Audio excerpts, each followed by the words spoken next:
April 8th, 2024, the celestial dance of the sun and moon aligned, and parts of Ontario, Quebec, and the Maritimes were treated to a rare event, a total eclipse of the sun. So, just how rare are they? Well, even astronaut and former commander of the International Space Station, Chris Hadfield, had never seen one. This is my very first total eclipse ever. What? I've never seen one before. The moon's shadow, or umbra, would race across the Great Lakes, alongside the St. Lawrence, over Montreal, and eventually cut across parts of New Brunswick, PEI, Nova Scotia, and Newfoundland.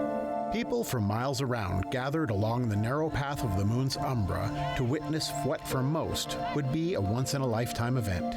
Well, they're so rare. If you live in one particular place on the Earth, it's like once every 300 or 400 years that you might have a chance to see it. And then if it's a cloudy day, you'll miss it. Just south of the city of Simcoe, Ontario, hundreds of people gathered in Port Dover to safely look skyward, armed with everything from safety glasses and homemade pinhole cameras to telescopes and zoom lenses. Oh, it's moving. Yeah, well, it's moving because the Earth is spinning. Obviously, protect your eyes when you're looking at the sun, just like every day. Don't stare at the sun. And if you don't believe me, take a magnifying glass, collect some sunlight, and you can start a fire. And inside your eyeball is just a little magnifying glass. South of Peterborough, along the shores of Lake Ontario, overcast skies did not deter folks as they huddled to see this phenomenon. Tell me, what are you guys doing on the beach here today on an April day, on a school day? We are going to watch the total eclipse. All right, so tell me, what do you know about the eclipse? What are you expecting to see today? The moon covering the sun. And in Florence, Bristol, New Brunswick, hundreds of people gathered under clear skies to say goodbye to the moon shadow as it drifted off into the Atlantic. Unlike most solar eclipses, a total eclipse is different. Not only do you see the spectacle of a crescent sun as the moon moves in front of it, but changes on the ground can also be mind-blowing. As the umbra speeds towards you, the temperature starts to drop. Then, as the shadow covers the ground, wildlife suddenly falls silent. Then, darkness.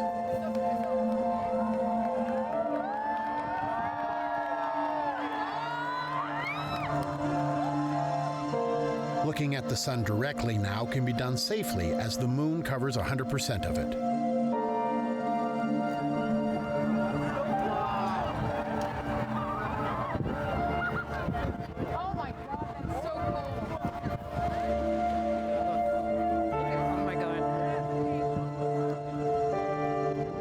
It's time to put your eye protection back on as the sun emerges from the other side.